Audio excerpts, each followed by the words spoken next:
and gentlemen, Indra Nooyi. He keeps the brilliant management of a truly global living legend, Indra Nooyi. And the ET Prime Global Indian of the Year is Miss Indra Nooyi.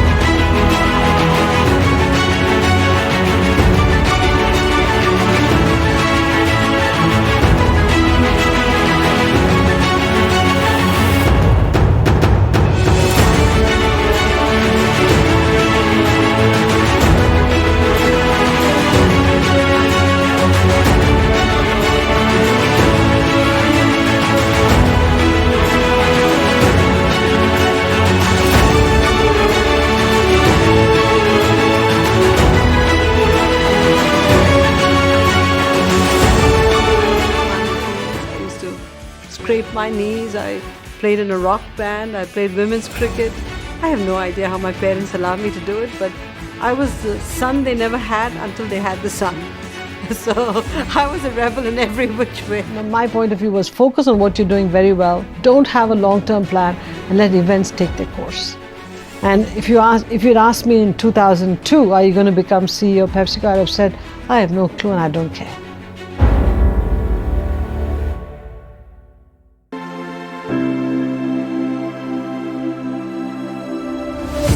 Please be a lifelong student. You know, when we are kids, we ask questions like, why is the sky blue? Why is the bird flying so high? But for some reason, as we get older, that curiosity goes away. And if we are happy with the knowledge we have, then we are actually going to atrophy. So please remain a lifelong student. Don't lose that curiosity. Whatever you do, throw yourself into it. Throw your head, heart, and hands into it. I look at my job not as a job, I look at it as a calling, as a passion. And I don't care about the hours, I don't care about the hardship, because to me everything is a joy. So whatever you do, please look upon it as a calling and a passion, not as a job, not as something temporary. To interview for summer jobs, I only had saris or jeans, both of which were quite unacceptable. I had $50 saved. So I went to the local Kmart. Now, bright blue polyester pantsuit. Not the best clothes for an interview, but that's all I could afford. I was very proud of it. I ran out of money to buy shoes. So I had these big orange snow boots. The words of a mother kept coming back. She said, always buy clothes 2 sizes bigger because you grow into it. I forgot that I'd already fully grown. I walk into the interview hall and all the other students are sort of laughing at me, and I can feel it. I hold my head up high, conduct the interview, but herein lies the irony. Maybe 25 students interviewed, they hired 2, I was one of them, in spite of that lousy outfit.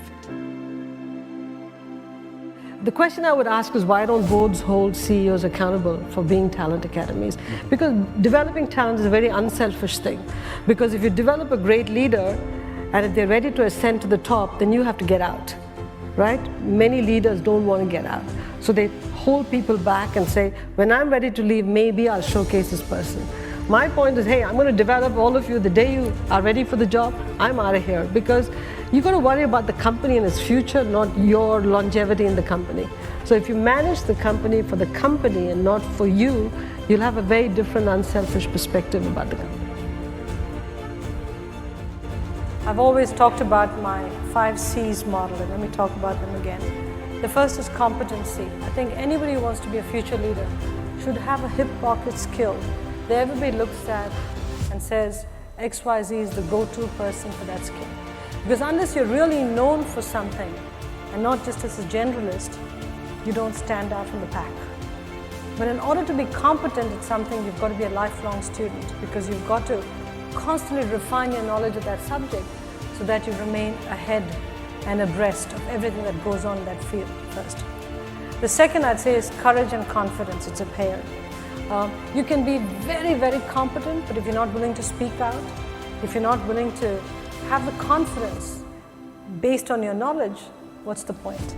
right? You just roll over. So courage and confidence are very important. The third is communication skills. You cannot overinvest in communication skills, written and oral communications, because as a leader, you constantly have to mobilize the troops. I can tell you, when I first came to the United States, I used to debate and I used to be on debating teams, but I used to speak so fast because culturally I grew up in an environment where people spoke very fast. Fortunately, Yale had a requirement that unless you passed the communications course, you couldn't graduate from the first year to the second year in business school. I flunked the first time I took the communications course. So over summer, I took it again, which was the best thing that happened, because I learned to sync my brain with my output from my mouth. And so I started to slow down what I was saying. Huge difference. So I'd encourage all of you, invest in communication skills, critically important. The fourth skill I'd say is consistency. It's important that leaders are consistent. You can change your mind, but change your mind against a consistent framework, because if you're not consistent, people are always second guessing what you're doing. So be consistent. And the last skill is your compass. Integrity is critical in this job. You can be competent, you can be courageous, have confidence, be a great communicator, be consistent. But if you don't have integrity, that compass doesn't point true north, everything comes crashing down, as we've seen in recent times. So again, it's the 5C model, and that's what I've operated against for all my life.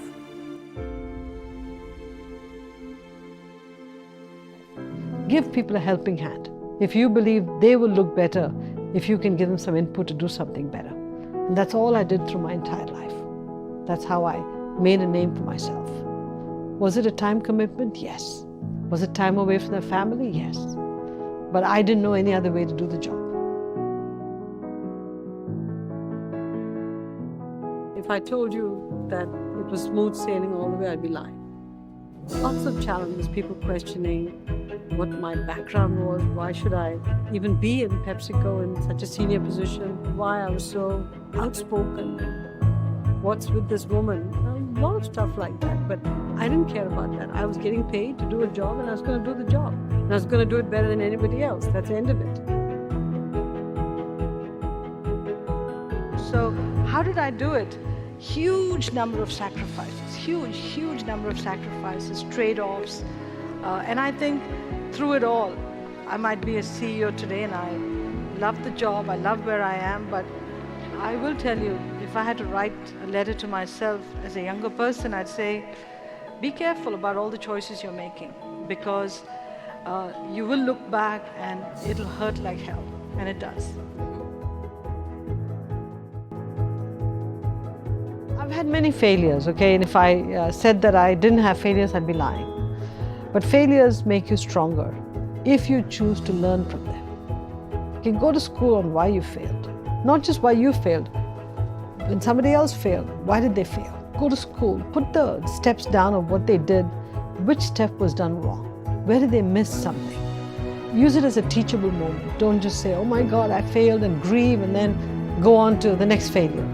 Because if you don't learn from this failure, you'll commit the same mistake again. You've got to grieve. I mean, grieving is human. You've got to grieve. If I told you, oh, just brush it off, then you really don't care. I want you to care. Care enough to learn from what went wrong, and then make sure it doesn't happen again. So you've got to have that courage to go back and learn from things, as opposed to, who should I blame? That's a terrible, terrible thing to do. Don't ask, who should I blame? Just ask yourself what went wrong. Different mindset.